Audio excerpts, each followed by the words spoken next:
requested out. And please speak up if you guys have any questions since there's only just such a few of us. Okay, thank you. Yep, yep.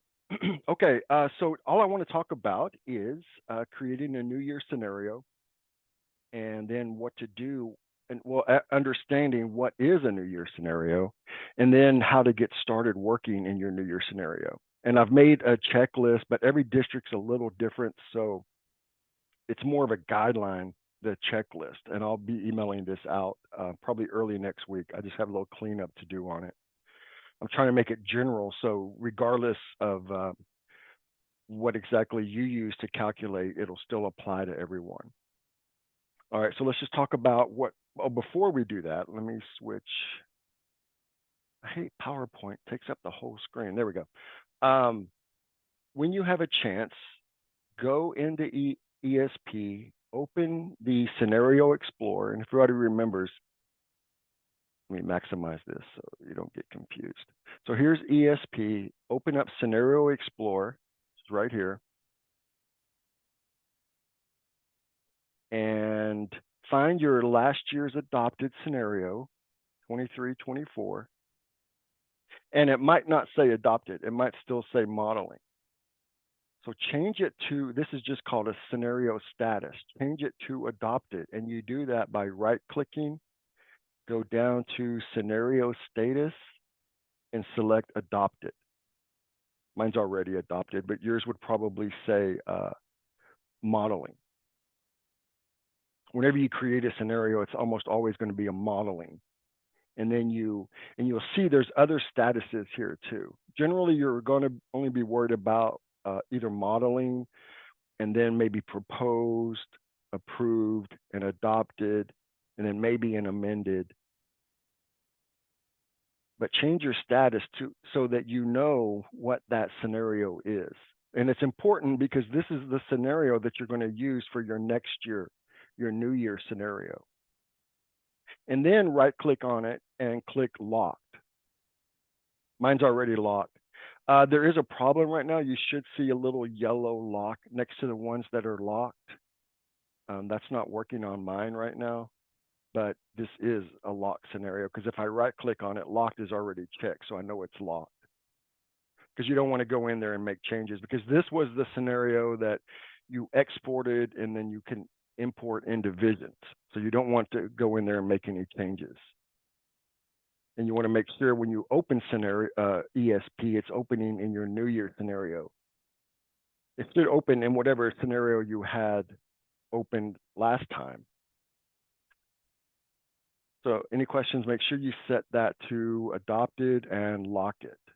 And you can set your other statuses as well. Just for your information, like we're going to do an update soon. And what we do is we copy all of your data to a test database. We take your adopted and we save a baseline. And then we apply the update, we recalculate, and we make sure there's no deltas between your adopted and your the post update. We want to make sure that if there are deltas in the calculations, we can account for those. Maybe something's calculating a little bit better. But that's how we know, because generally when we do any kind of update, we're very careful about accidentally changing anybody's numbers. And don't forget, you also have the label, right? Click label. And that is like this one here. This is what's in between the parentheses, fiscal base. Your first scenario, we automatically put in the label called fiscal base. But you can see down here in these prior years, you can put your own label in there to help remind you what's in that scenario, what it's for. Any questions about doing any of that? And the reason why you want to know which ones you're adopted is because when you right click, create scenario, New Year scenario, the only thing that's going to get carried forward to this New Year scenario are mostly just your assumptions. And when I say assumptions, I mean your assumption, all of this data on the assumptions tab, all of your calculations, your object groups, your benefit plans, any of your pay components you've set up, and schedules. And the only other thing that gets carried forward, if you guys use these, are these saved grid views here, right? I don't know if you guys know it because it's fairly new thing. You can create, you might lay your columns out a certain way that you like, and you can save it, save the layout along with the scope so that you can quickly switch between layouts. So anything that's personalized like this, and also Budget Book. If you use Budget Book, all of your profiles will get carried forward. But all of your employees, nothing gets carried forward. I say nothing, but there is one caveat to that we'll talk about. And then the financials, nothing on the financials gets carried forward. Everything is going to get reloaded. And that's what I'm going to show you right now. And again, you guys feel free to stop me if you have a question. Regina, I see you cannot get into ESP. Is it because of that error you were getting? Yes, it's saying something about the authentication. I can't put in a login at all. Okay. It's nothing you have to worry about right this minute, but Right. Yeah, I asked Scott about that last night. I haven't heard back from him yet. So okay. he was laying on a beach in Mexico yesterday. So I don't know how worried he is about us up here. Well, shame on him. I know. Yeah. No, he's still working, and he's been sending me updates and things. So I don't know. I haven't heard back from him yet this morning, but we'll definitely look into that. All right, sounds good. Thank you. Okay. Yep. You can just follow along though if that's okay. Oh yeah, no problem. All right. Let me get back to my cool PowerPoint here. Okay. So talking about creating the new year, what is it? What happens? How to update it, refresh it, how to delete it and recreate it, but you probably don't need to. Then what to look for, and then how to do it. I showed you how to do it. You just right click on your adopted and select create new year scenario. And then everybody please speak up. Don't send a chat message in Zoom because I won't see it because I'm using two different monitors. So just go ahead and speak up if you have a question. So what is a new year scenario? It's when you're ready to start working, obviously. It's a snapshot of where your employees are at the moment that you create it and your working budget at the time it's created. But you can reload either one of those at any time to refresh your scenario. And then this is just your different tabs within ESP. Okay, so I'm sorry about my graphics here. They're not that great. But let's call this the prior year scenario, which for everyone's purpose is your adopted scenario. So the only thing, and then down here is your new year scenario. Like I was telling you earlier, the only thing that gets carried forward is your assumptions, those saved grade views, and budget book. No financials, employees, or salary plans are loaded from the adopted into your new year scenario. Those are refreshed or loaded from IV. Everyone here is IV, yes. Those are loaded fresh from IV when you create your new year.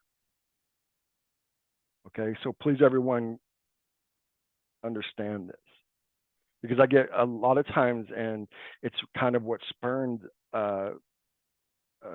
this training, was people ask me all the time, do I need to delete my scenario and recreate it?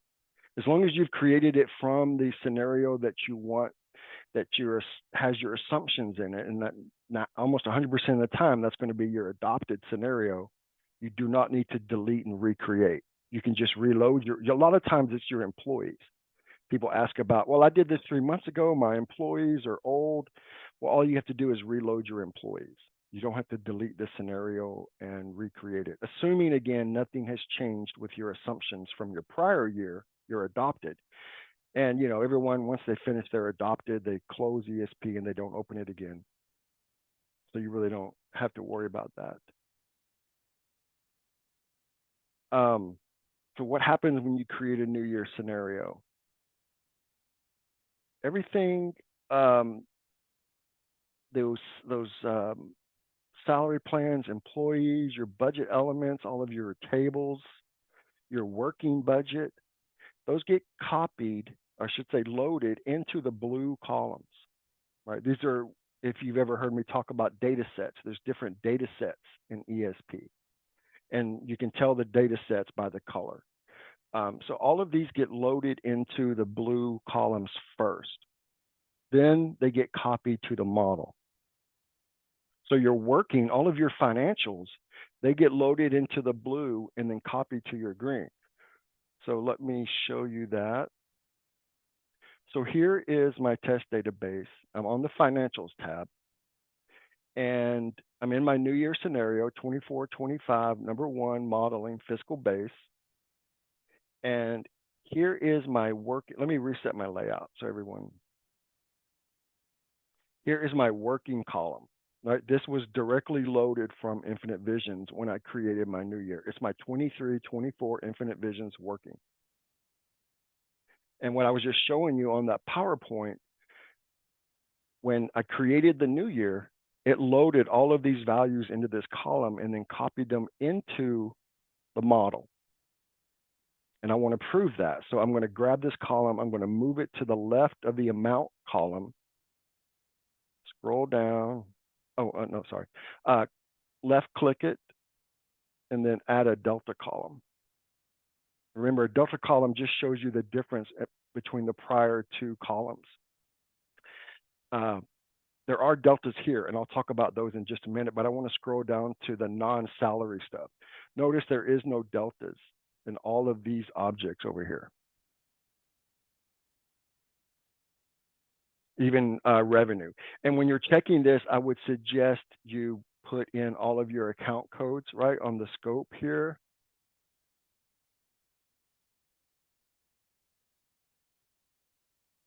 Object types, go ahead and add all 3.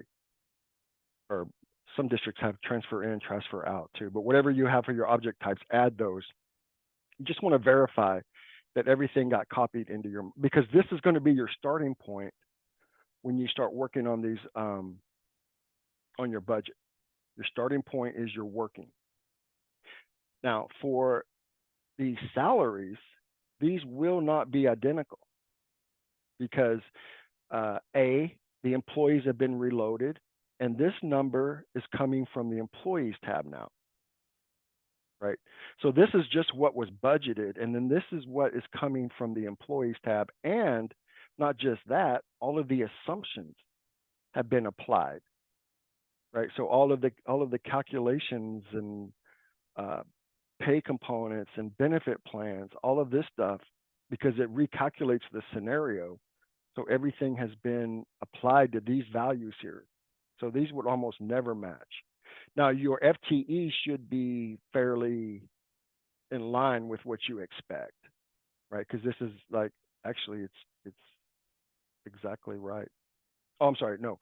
The working FTE, this is what was budgeted, but this FTE is what's coming over from the employees tab, right? So we reloaded the employees into the blue columns on the employees tab here. They were reloaded here first, and then on the recalc, they roll up to the financials tab, and then this is the FTE. So this is what was budgeted for the working, and then this is what's actually in Visions right now. And also don't forget you have, if you right click, go to your Infinite Visions, you have your adopted and adopted FTE if you need to see those. But what I've seen, most people use their working. Any questions, guys, about this? It's really important to understand how these values all relate to each other.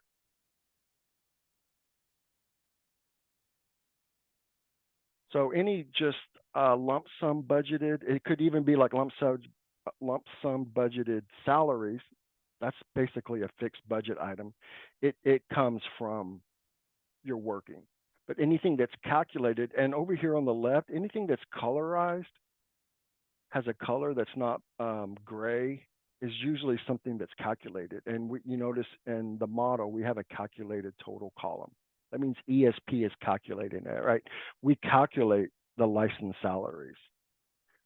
We calculate these pay components. We calculate all of the fixed costs, PERS, right? That's all based on statuses and the medical benefit plans. Those are calculated. The way it, yeah, okay. So anyway, so just double check that, make sure that everything's lined up right, make sure your FTE looks what you would expect it to see. You know, maybe it's like it's weird that they budgeted 815, but only 744 showing up. You know, I don't know, but that's what's coming in from Visions right now. And then the actuals, these are just your read-only actuals of what's currently happening the current year, and then the three prior years.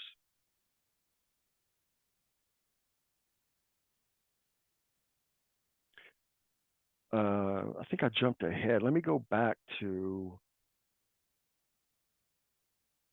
right click, create scenario, New Year scenario. You actually can create multiple New Year scenarios. It would just put another one up here. I don't recommend that, but you could if you really wanted to for some reason. But let me just show you what popped up on my other screen. So when you create a New Year scenario, these are the options that you get. And this kind of gives away my test database. It actually comes from Reynolds. But you generally want to select your current year, if you know how IV works, your current year database, because this is where it's going to load those all of the data, the employees and the working from. And if you click set database, it will set this as the default. And then anytime you go to reload again, it just automatically selects this for you. But if you pull down here, you should see all of the databases in Visions. The problem is the reason why we had to do this, we've always tried to manually, automatically choose the database for everyone, but then different districts name these different ways. And we finally said, let's just let them choose because every district was trying to name these different ways and ESP was getting confused, would load the wrong data. So just double check that you're loading from the right IV database. This keep model data from your adopted. This is if you don't want to reload your employees or your financials. It would basically just make a copy of your adopted into the new year. I think almost everyone, you will not want to check that. You will want to load fresh data from Visions. You would really only do this if you had like a working scenario that you were keeping updated and it sort of matched what was in Visions. Then you could carry that into the new year and it would not reload into the model. This keep model budgeted and vacants, if you've created on the employees tab, if you've created budgeted or vacant positions that haven't been filled yet or aren't accounted for in Visions, it will move those into your new year. Right. So if it just hasn't been filled yet, but you know it still needs to be filled or it needs to be accounted for, you could check that box and it would carry any of your budgeted positions, vacant positions that you've created. But just make sure that they haven't been accounted for, and because then you would have a budgeted position plus a real employee that's taken over that budgeted position. The annualized employees, this will move their work days, adjust partial year work days to match the position work days. Because anybody that gets hired mid-year, their work days will not, because remember, always keep in mind that you're accounting for what's going to happen next year. And next year, that these employees that are hired mid-year this year will be working their full position work days next year. And the number of days that they work is part of the calculation of their dollars. So we need to make sure that you have their work. We'll cover that in just a minute when we look at the employees. But you want to make sure that you're accounting for all the days they're going to work next year. And don't worry about these. We're going to reload these lookups anyway. And then this is just, we'll just open it after it creates. Any questions about this? Pretty simple, straightforward. Okay.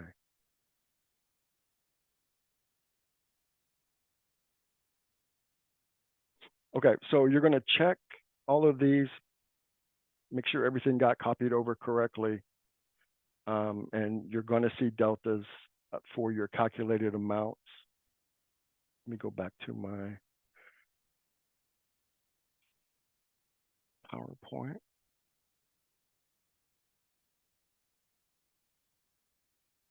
Okay, so we reload everything into the blue, it gets copied to the model, and your actuals are just your actuals that run every night. They don't get copied to the model unless you tell it to copy to the model. But we're just talking about a New Year scenario right now. Into the blue columns and then into the green. How to update or reload. Since all of those were copied from IV, you do not need to delete. You can just reload, and I'll show you that in just a minute. But on the Financials tab, you just go to Financials, Reload, Working, Adopted. On the Employees tab, you just go to Employees, Reload Employees, and the same on the Salary Plans. And remember, when we talk about reloading, it's only into the blue columns. We call it a copy if you want to copy it into the model. And we'll talk about how to do that manually in just a minute. If you do want to delete your New Year scenario, you right-click on it, delete scenario, and then we manually make you type in the full name, right? Because we just want to make sure that you really want to delete it. So if a lot of things have changed in your working, or your employees, or your salary plans, and you don't want to individually reload, you could delete it and then just recreate it, and ESP will do all the reloading for you. And granted that you haven't done any work in it as well, because you're losing everything. So if you really want to just kind of start fresh, you can delete and recreate the New Year scenario. We talked about what happens. Everything gets loaded into the blue columns. All of your new budget elements are loaded.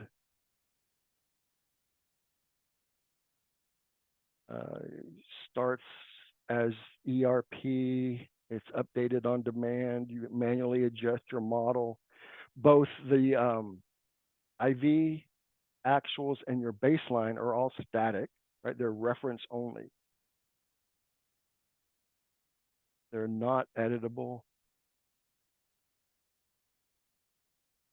We'll talk about how your blue, right? It gets reloaded when you create your scenario, your New Year scenario, but then immediately becomes stale. And we'll go over all of that when we switch over to the program. You guys should all have this. It just talks about the different data sets. One thing when I have training, I like to remind everyone, when you send us a screenshot, please send the entire ESP window. Even if it's just one little thing you want to show us, it helps us, or helps me especially, to see. I can see what scenario you're in. I can see what version you're running. I can see what your scope is. So that way it saves a lot of back and forth. A lot of times I'll get this type of screenshot here. I don't know what scenario. I don't know anything. So if you do send us screenshots, a picture is worth 1,000 words. The more information we have, the better. Another example, if you get an error, don't just send the error, send the whole screen. That way I know is what tab they were on, what they were doing when this happened. Okay. Questions, anybody? Okay. Speak now or forever hold your peace. Okay. So we talked about the financials. The employees is really where I think a lot of, in the beginning, what you're going to be working. Because remember, these blue columns were loaded when the New Year scenario was created. And if you look down here at this time and date, it will tell you the last time that they were loaded. And it should be the same time and date. Oh, hang on, I'm in my adopted here. I was wondering why that was so. Let me switch back to my new year. But anyway, I thought that date looked old. I said, that can't be right. But if you look at this box here with the little database down arrow, it will tell you the last time the employees were reloaded. And when you create a new year, it should be the same date and time as the new year was created. Yeah, this is right. So I created my new year on January 11th at 9 o'clock at night. So that's when you can tell when these blue columns were last updated. Okay, so here. And if you put your mouse cursor in there and let it sit for a second, it will also give you the date of the last daily. It should be today's date. Mine's a test database. It does not update every night, but you guys should see, just so you know that. And remember, the daily, those are in the purple columns. And by default, we do not show the daily. And I'll explain why in just a minute. But if you want to see the daily, right click to add a column. And remember, when you're adding a column, usually it's going to be in one of these 4 data sets. You have to ask yourself, which data set do I want to add the columns from? And since we're talking about the daily, the third one is the daily. I'm going to click add comment. In the beginning, when you're working with your New Year scenario, you might want to show this, because let's say a new employee gets hired the day after or any time after you create your New Year scenario, right? Let me see if I have anybody.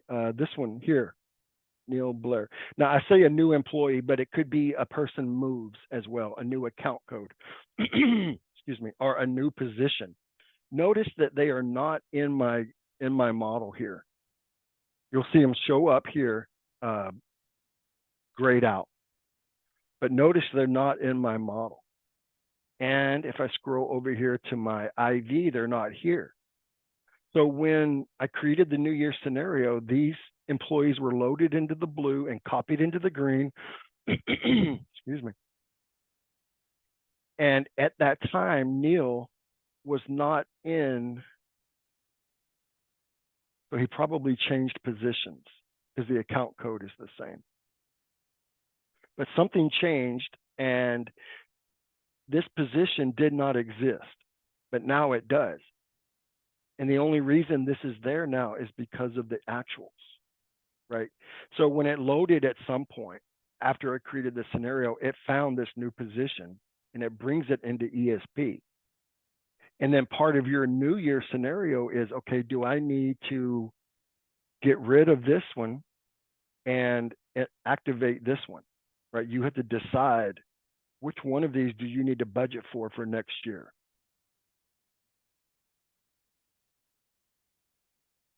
If let's say this one, let me see if I can find someone who's not.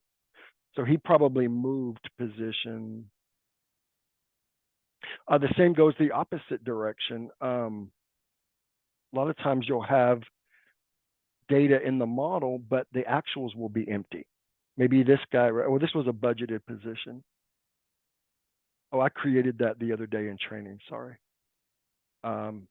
So if a person moves or they get let go, they're still going to be in your model, but their actuals will be empty.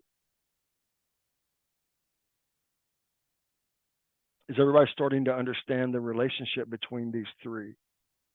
To me, it's like as soon as the blue is loaded, that very minute that it happens, it starts to become stale data, right? You've already copied it into your model. So, I don't even know what benefit there really is to the blue columns anymore.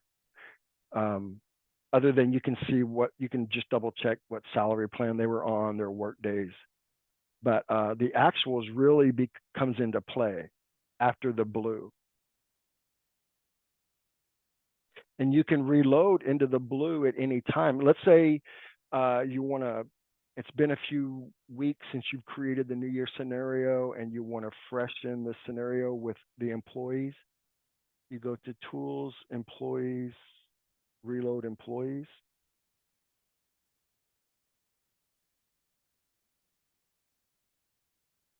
And you get a box similar to what the New Year scenario. This will remove any and when we say empty, they have to be empty in the model, in the actuals, in the blue Infinite Visions, and in the baseline. So, and there's a little, I don't have any, there's a little gray box next to anybody who's empty. Generally in the beginning, you won't have anybody that's empty because every employee is a valid employee. But as you move people or do a lot of reloading, you might start to have them. It just never hurts to leave that checked. Excuse me. This is the big one here, copy to model and recalculate. So this does the same thing that the New Year scenario does. It reloads the employees into the blue, and if that is checked, it will copy all of them into the model. So you only want to do this if you haven't done any work in the model yet. So in the beginning, as you're figuring out which employees you want to budget for, you might do this. But at some point, you still might want to reload, but you don't have to copy to your model. And again, I don't know what the benefit really is of reloading if you're not going to copy, because you have the actuals that were updated, at 1 a.m. last night or this morning. Guys, I'm going to take a quick 60-second break. I'll be right back.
Okay.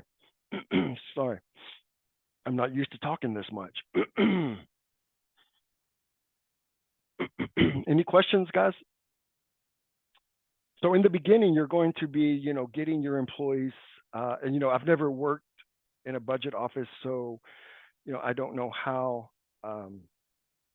you would work with HR to determine what, if a new employee shows up, like Calvin, here's a good one. So Calvin, actually, he's in the model. I think what I did this, oh, that's right. I did this the other day. So Calvin, I knew he was going to leave, but I don't know, who is going to replace him yet. So I right-clicked on him and I selected add budgeted position, or add vacancy, really. Add vacancy. Vacancy means he's going to be replaced, but you don't know who it's going to be yet. And all it does is it creates a copy of him and puts a V next to it, and it inactivates his funding. Right, and you do this so then you could go in, you might want to change his salary plan to a lower salary plan, because if it's someone that's retiring, more than likely they're going to be at a max step, and you might want to budget them at a lower step. And don't forget, you always have the right-click Infinite Vision details, and you'll use this quite often in the beginning. What this does is it's a live look in Visions at just this employee. And in the beginning of your New Year scenario, you're going to have a lot of duplicates. And let me show you what that looks like. If you go to your salary FTE total column, I'm going to sort descending on it.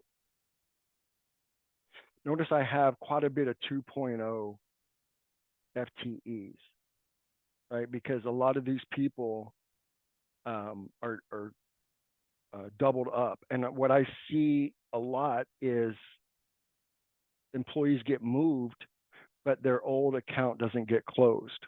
So let's look at Teresa here. Right click, Infinite Vision details. And also remember that what you see here in the model is as of 7 days ago. And what I'm seeing in this window here is as of right now. But I can see already she has 2 positions and both are open. Because ESP, and they're both 8 hours, 1.0, right? So that's why. More than likely, see, here's her position ID. So she changed positions. The account code is the same. ESP sees positions. So it brings in both of them. So more than likely, this person was moved to a different position and the old one was not closed. That's my guess. So this would be something that, you could always do. Remember, you have a save to spreadsheet button here. You might save this to a spreadsheet, and then you could email HR and say, hey, what's going on with Teresa? What do I need to do? What's going on? Now you have 2 choices at this point. You could do this for all of these employees and find out what's going on and have HR fix it, close the old position, and then reload and copy to the model. And in the beginning, it's probably a good strategy. And if I'm wrong, please tell me. Like I said, I've never worked in a budget office, so I'm just guessing this is what would happen. You could keep reloading and copying, but if you got to a point where you've done work in the scenario, you can still. There's a couple of things you can do. You can still reload. Actually, there's 3 things you could do. It's weird that neither one of these is showing up in the actuals, so I don't know about that. Oh, I think actually my actuals are not loading at night. That's why. Her actuals, one would have values and one would not. The closed one would not, right? Or you could reload the employees. Here's those 2 positions. And if you want to bring let's say they clean it up in Visions, you could, and this one gets closed. The second one, you can right click, inactivate. So you can manually inactivate them out of ESP if you don't do a mass copy. If you want to bring in just the right funding position, you have 2 choices here. And if she showed up in the actuals, you have this copy from Infinite Visions or from the actuals. So you can individually copy employees into the model. So you have 2 choices, either mass copies when you do a reload, or you can individually right click and copy from either the actuals or if you had just reloaded the blue columns.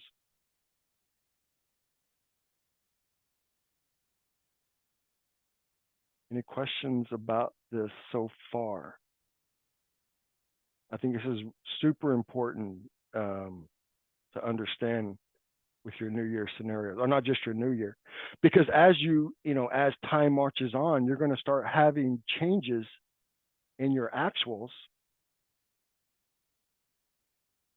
and you have to decide. So Annette here, she, when I reloaded, she was in the Infinite Visions, which means she's in my model, but she's not in the actuals anymore. So I guess you have to determine, well, hey, maybe she was replaced by somebody. And is that person in, where is that person that replaced her? Or do you need to create a budgeted position for her? And maybe she hasn't been replaced yet. Or you can leave her in your model, right? Because all you care about is that the dollars are being accounted for her account code. for her position. You know, as long as her dollars are being accounted for, then maybe you don't need to, you know, change anything. I don't know. Just making sense? Anybody? Am I missing something? Does anybody have any insight to how you might do something different? You guys can't hear me, right? Hey, Tim. Okay.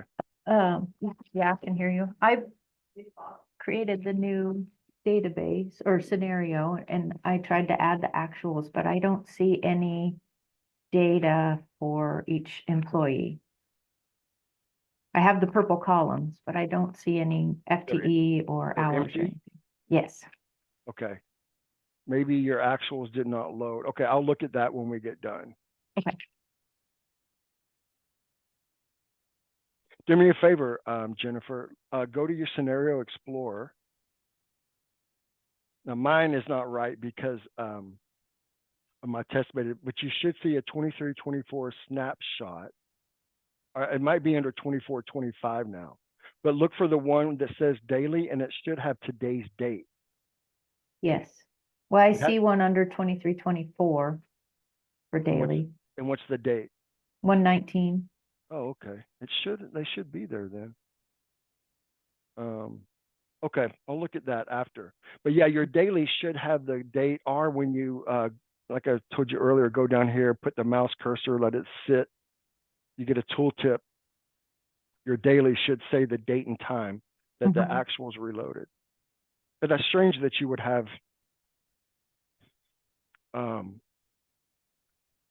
they would have reloaded, but you don't have any data. Okay, I'll look at that when we get done. Thanks. Okay, so I hope I'm making myself clear, because I think this is one of the biggest sources of confusion for a lot of people, are these data sets and understanding the dance that goes on between them. But just keep in mind that nothing on these, if you just reload or the daily actuals, none of that automatically gets copied into your model. I get that quite often. People say, hey, my model changed. But no, we do not automatically copy into your model.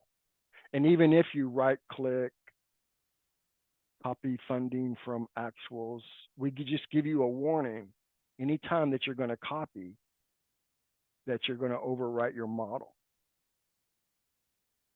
Because if I've done work on Angela, it's going to refresh all that with wherever I'm copying her from. I want to talk real quick, the work days. We talked about annualization. I just want to show that because I get asked about that often. So let's do a delta column real quick so I can find somebody. So here's one, Betsy. So her work days in Visions is only 178. She was probably hired sometime this year, but next year we want her to be budgeted for 185 days. And these numbers come from the position or the work calendar that they're assigned to, whichever your district is using. And this little, let me use my cool, this little up and down green arrow, that will also show you the people that have been annualized. That means their work days have been moved. Because the annual rate, this column, this comes from the salary plan tab. And whatever salary plan they're assigned to, it breaks it down to an hourly rate. And then it multiplies that hourly rate times the number of days they work, times the number of hours that they work. And that's where this annual rate comes from. So that's why the days is so important. If they're not annualized, these numbers will be underrepresented, their annual rates.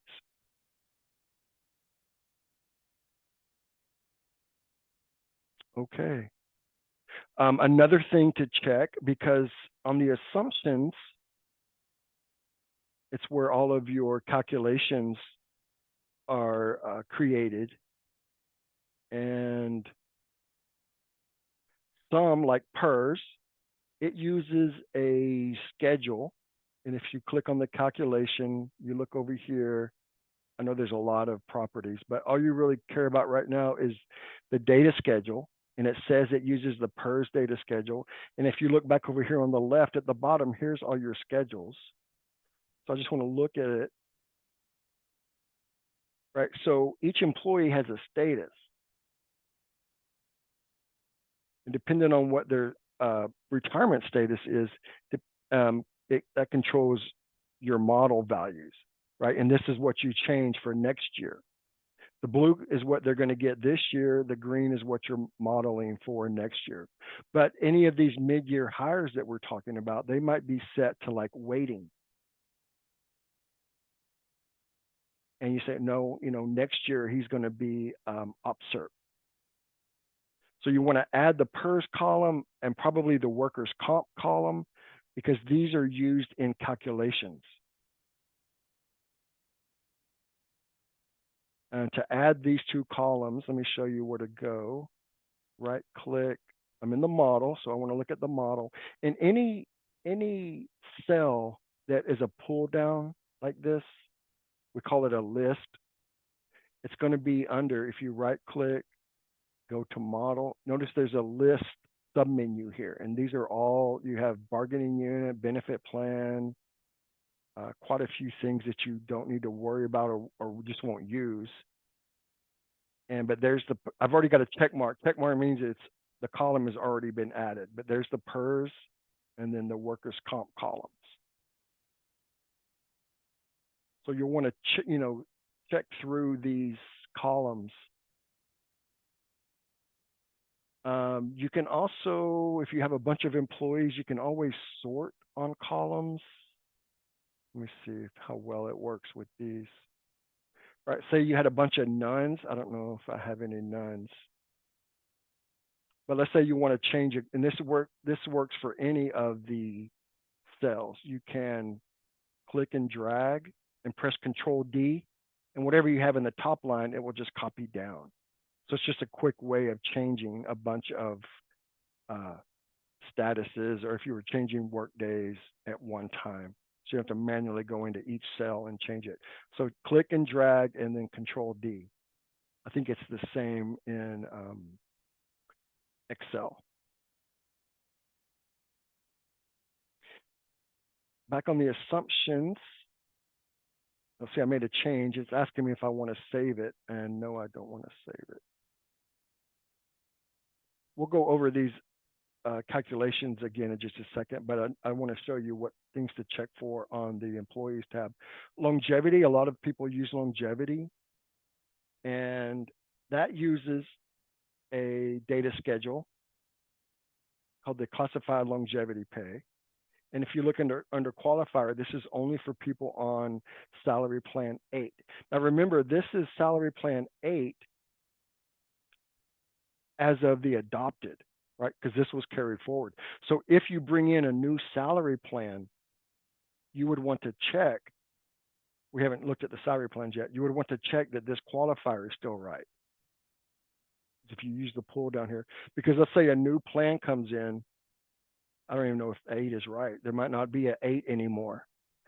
You would want to make sure that this is still valid, because if the plan changes, you'll want to make sure that, because you only want classified, the people on the classified salary schedule qualify. And then it uses a data schedule, and it's based on employee column district service. So I'm going to go over here to the schedules, look at the schedule, and then these are years, right? So employee column up here is the source, and it's saying anybody on 15 years,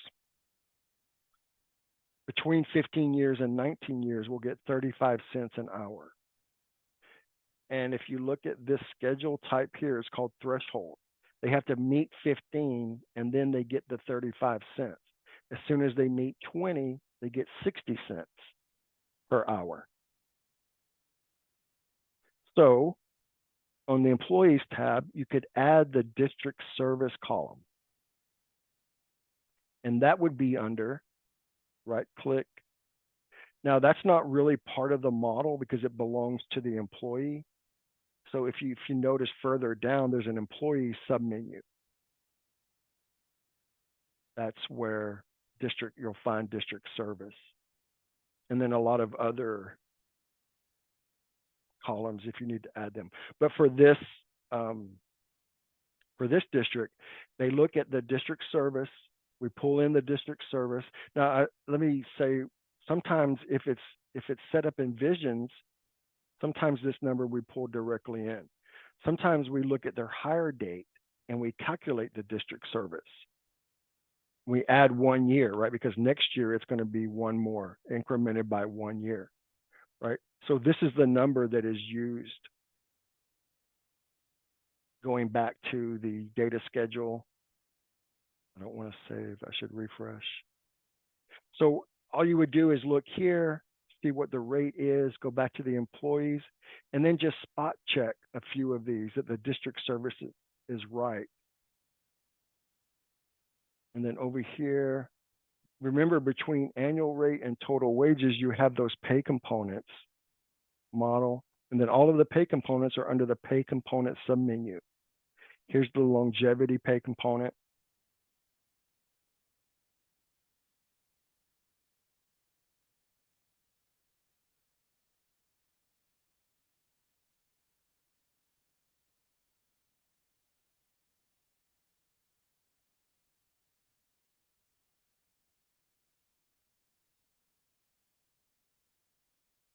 It doesn't look like, I don't think I have it set up. Oh, it's because nobody's on plan 8. So if they're on the right plan, you've checked that. You can then figure out which rate they should get, multiply it times 186 times 8 hours, and then that should be the amount that you see in the longevity. So if they're getting 60 cents extra an hour, 60 cents times 184 times 8 or 7.5 for this employee should be the number you see in the longevity column here. But this is just an example of going through your assumptions and making sure that everything still applies and checking the rates, right? Social Security. Let's say next year it's going up to 8%.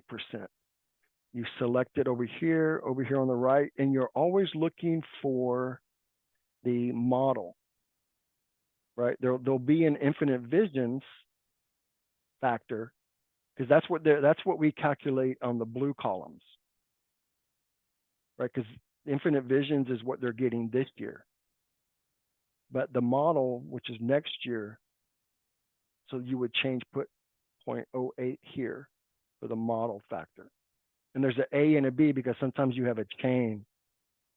If you're not using B, and most of the time you're not, make sure you leave that at 1, not 0, because then you'll be multiplying by 0. Don't forget, Social Security has a cap. I don't have it with me right hand, but it's 165,000, I think, right now. You can Google it. And what this does is anything over this amount, it stops calculating Social Security on it. Because apparently there's a cap on Social Security, how much Social Security a person pays, up to a certain amount. So a lot of districts don't use this. We just added it a couple of years ago, but be sure you plug that number in. You might not have a lot of employees over that, but yeah, so you would go through these calculations, make sure that if it uses a schedule, you go to the schedule and change these rates, your model rates. These are loaded from when you create the new year. It reloads these from Visions and copies them into the model, these rates here into the model. One thing while you're on the schedules down here is this default factor. This is the factor that's used on lump sum salaries. So substitutes, temporaries, these type of salaries here, right? Because these are salaries and you need ESP to calculate fixed cost on them. So, and they do not have a status like the employees. So this is the number that you can either manually enter a value. I've seen a lot of districts, whatever the highest PERS rate is what they put up here. If you click this box, ESP will calculate the average and use the average. So either manually enter it or let ESP calculate it. And same for workers' comp. And for this district, it would be just this too. It wouldn't calculate classified longevity on, because obviously they don't have district years of service. So you wouldn't have to worry about that. If you leave it blank like this one, it wouldn't calculate anyway, but just, you know, leave it blank for the default factor. And these calculations here, you go to the employees tab,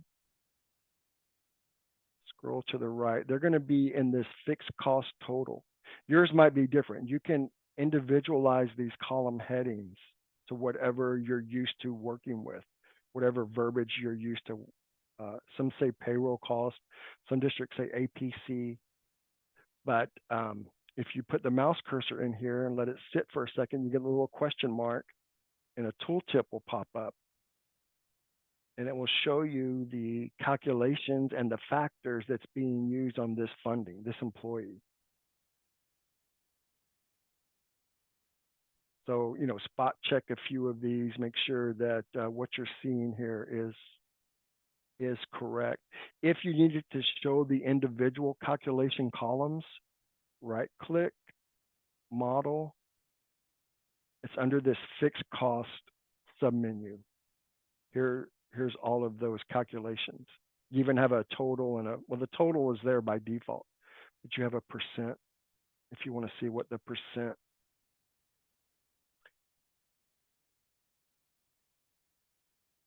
Okay. So again, you're just, you know, you're clicking on these, and for a lot of these, if you're not looking at a table, you're checking the model factor. Oh, here's one. That's right. I knew there was one.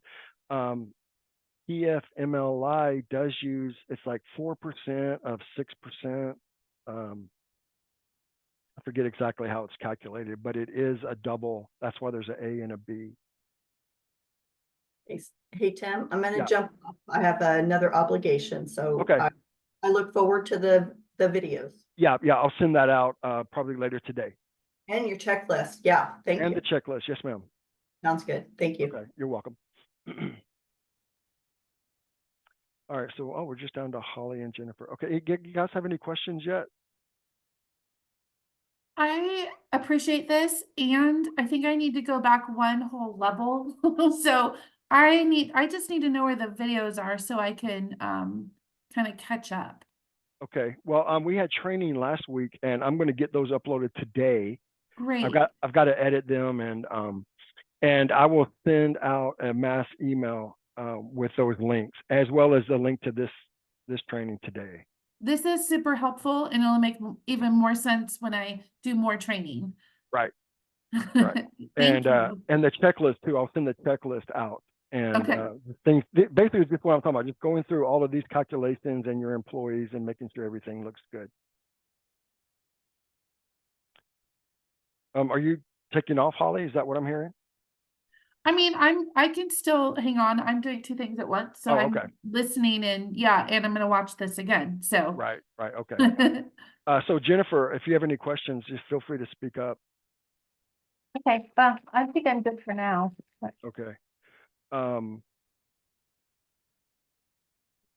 Okay, so we just have a few other things to talk about. The object groups, let me show, I have a lot of you guys use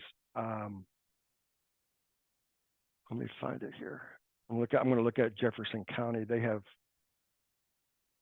on the assumptions, utilities, object groups is you create a group of objects like here 325 through 328 when you want to do one like an inflation factor on them. So you create a group of, you can use the green plus. More than likely, most of you guys already have a utilities there, but it might be inactive. If you select this active, it inactivates them. And what that does is you go to the inflation part here and you tell it to look, usually it's going to say the working and then add 3.5%. So if we go to the financials, scroll down, here are those objects.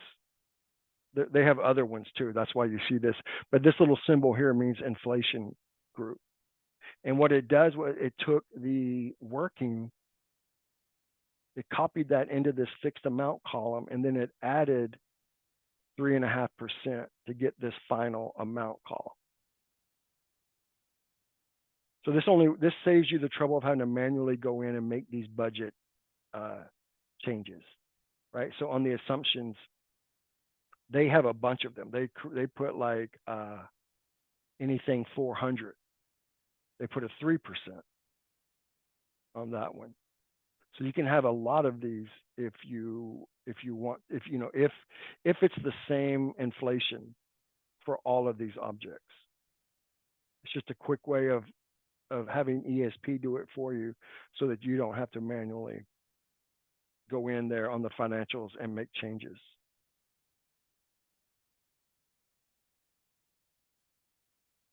And you can double click it and get a, oh, I'm in a wrong version.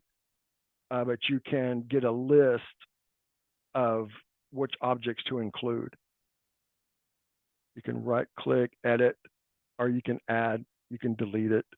But you can create object groups that you want to apply one inflation to. And it could be a negative inflation as well.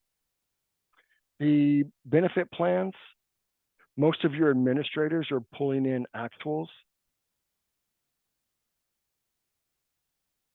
And it's because if I select benefit plans over here on the right, it says use actual deduction amount is checked. So it goes for the administrators, it goes and pulls their actuals in, and then that is what you will see in their benefits column. This guy's probably an administrator. 0113. So it's using actuals. And what you would want to do for anything that's using actuals is add under factors an inflation amount.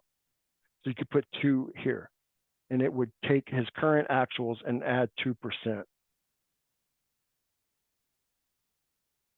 If you have a cap, you could put, nothing's going to be over $25,000.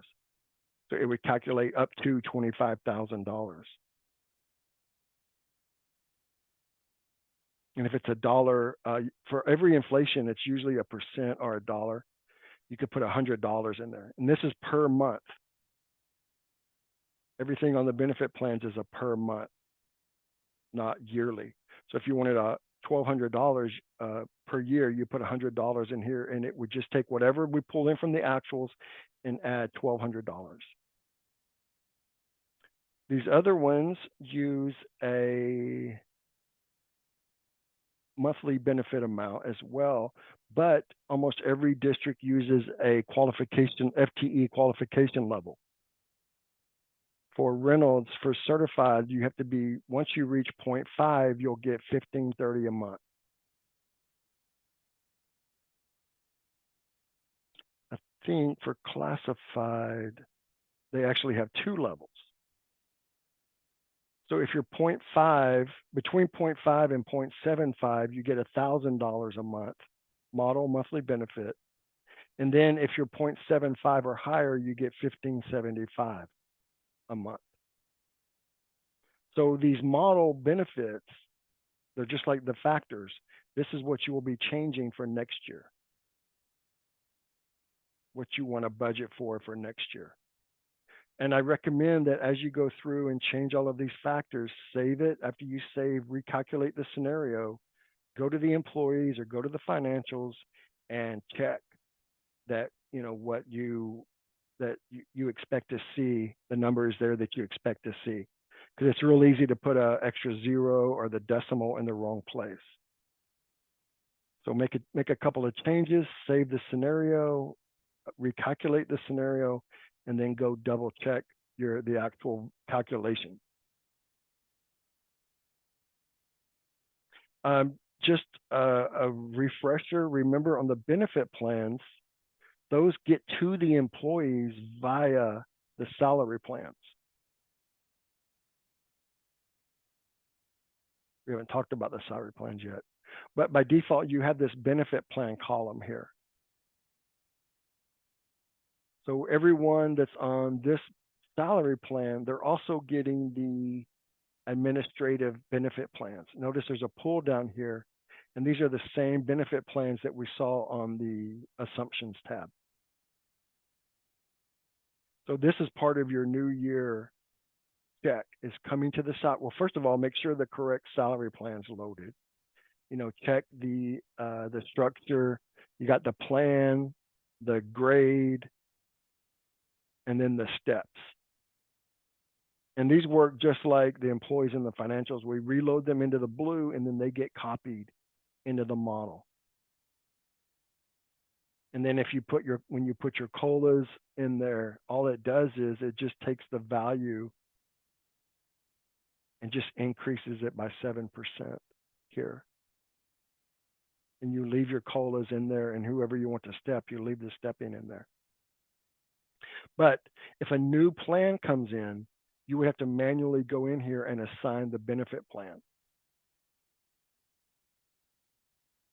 One thing to look for, let's say that a new step comes in. Let's say a step 8 got added in visions. We try our best to look up one level at the benefit plan and make sure we set it to the right one. But sometimes it doesn't recognize it. So step 8 would say like no benefits. And if that happens, if there's something different in a tree, see this little green plus right there? You'll see a green plus that's telling you something's different, because generally speaking, everything within a plan is usually the same benefit plan, the same work days, same work hours. But the green plus is telling me if I expand this one out, this line has the green plus. See, the work days are 235, but then when I get to these steps, they're empty, so it probably doesn't matter. But they're set to 260. So look for the green plus and just drill down into it and make sure that what you see is what you expect to see. This doesn't really matter because this is that empty box I was telling you about. I don't know why they were empty, were loaded, but maybe they're empty in visions and we loaded them into ESP. So look for the green plus. If you do see one, drill into it and make sure it's okay. Like I said, if a new step comes in, it might set itself to, if it doesn't see what it should set it to, it'll set it to no benefits. So you want to go in here and set this to administrative. Because anybody on that plan, they need to have this benefit plan.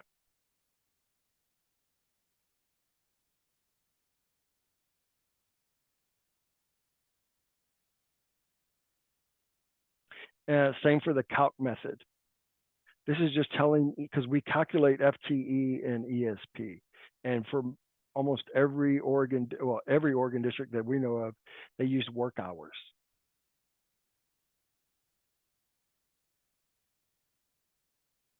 Work hours, this right here. So if they're 8 hours, it's 1.0. So just check that this is set to, it's called the FTE calc method. Right click, go to, I'm sorry, list, yes, list, FTE calc method.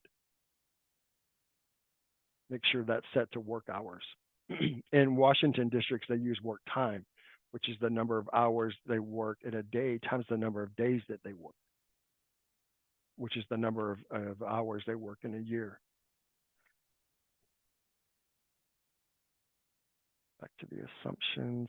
So go through your benefit plans, make sure your qualification levels still exist, are still valid, and your model monthly benefit. And then for your every pay component is a little bit different. Usually there's two broad types.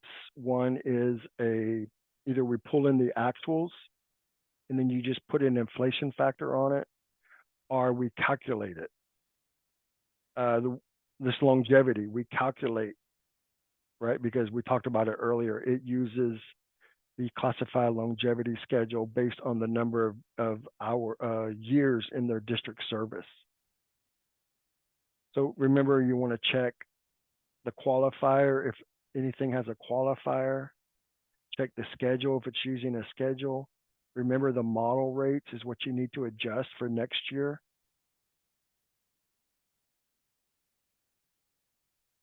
Coaching, usually those are loaded actuals.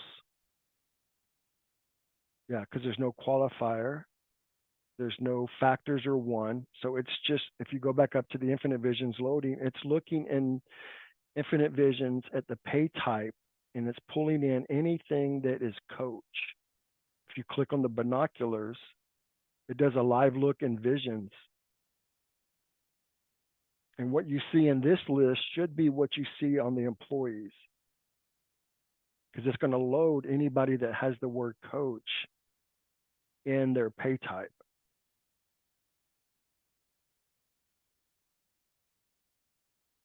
So those binoculars are really helpful when you're setting up and checking your pay components.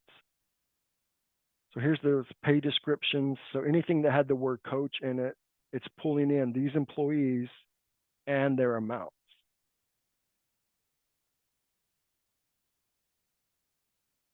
Hey, Tim, I have to hop off too, so Okay. thanks for this.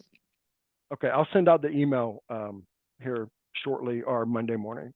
Okay, thank you. You're welcome.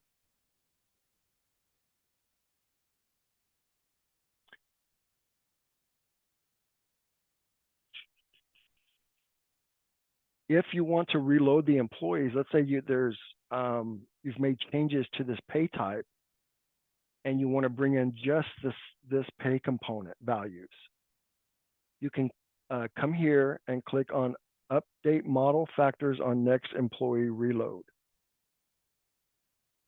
What this does is you can reload the employees and it will then copy the model values for just this pay component into the model.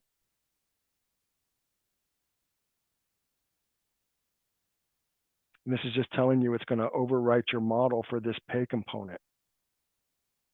So once you check this box, you would have to go to the employees, click Employees, Reload Employees. It would reload all the employees into the blue columns, but it would copy coaching, just coaching, into your model for you. So that's how you can update just one specific supplemental pay. Let me see if I even have any coaching. Model, pay component, coaching.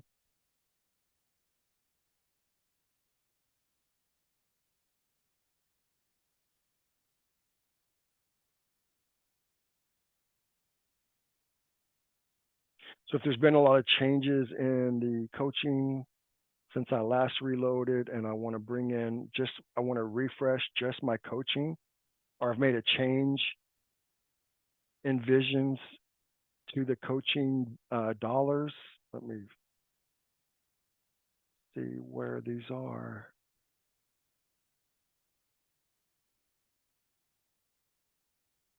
So these people here, if their values change and I want to bring these new values in on the assumptions for coaching, just check this.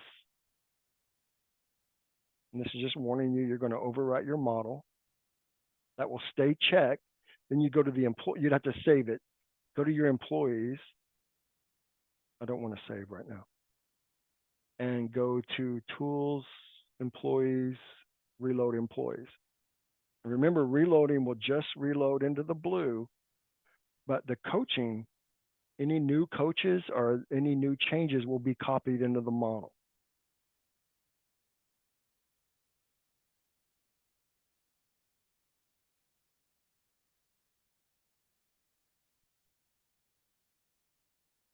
I'm gonna uncheck this. Extra duty. So it's looking for anybody in function 1133. Oh, back to coaching or this one, extra duty. Again, when we're pulling in actuals, all you might want to do is just add an inflation factor to it. If you think it's going to inflate next year, you can just put a % in here and it will take whatever actuals is coming in and apply the inflation factor to it.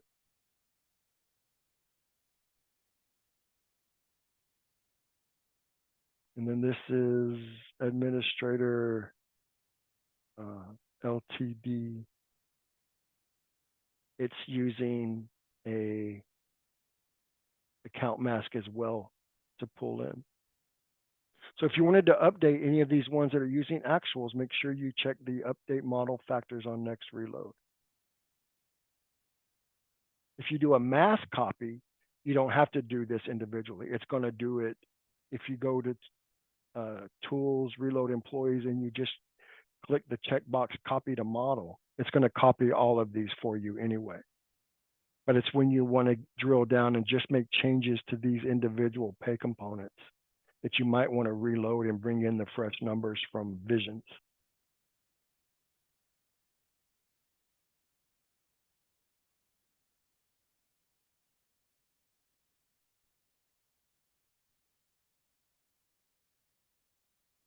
So this checklist that I'm going to send out to everyone basically covers a lot of what I talked about. But again, you know, every district is different. They use different ways of doing things. So just try to look and understand how each one of your calculations, your object groups, your benefit plans, how all of these are working. And if you just need to change a factor or if you need to add an inflation factor to it. If you're pulling in the actuals, just add an inflation factor. Make sure you look at the schedules. You know, you're going to be changing these model rates.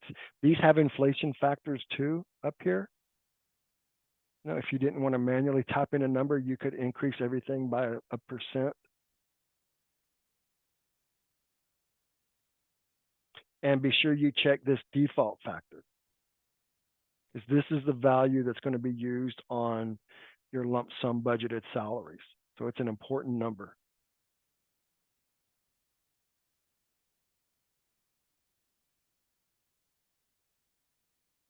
Okay.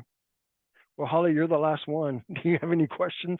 I have a gazillion questions, but Oh, okay. I mean, I'm gonna watch videos first because Okay. I think most of them will be answered once I see more training. Right. The biggest thing for us is I restructured our chart of accounts, so I'm a little concerned about what that's gonna do to all the modeling. Well, I mean, as long as, yeah, I don't know. I'd have to see exactly what you're talking about, but I mean, a really easy example is longevity is no longer in 0118, it's in, 0153 or something. So, well, I know that it'll bring in, but from year to year, obviously, it's not going to be comparable. right. Yeah, that is going to throw your financials off because you're going to have your old one, all your 0118 still there, but then you're going to be in the model, it's going to be on your new object code. Yeah. It should work fine because I would expect, you know, you'll see the new dollars in the model, and then 0118 will just have it in the actuals in your working probably. But just And make then is it sure co- on the longevity, see this number here, this is your result. So Mm, you would want to change the result here Yeah, to your new okay, object code. And whatever's calculated, it'll put it in that object code. great, okay. So we have Okay. some work to do. But hopefully not too much. We try to make it so in ESP, you only have to change it in 1 or 2 places and then recalculate, and it should do all the work for you. Okay, Okay, well, shoot me an email if you got any more specific questions and we'll help you out. okay, thank you so much. Okay, all right, talk to you later. Yeah. And thanks everyone for watching. Please send me an email, send us an email. Be sure if you use a screenshot, show the entire screen. And thank you very much.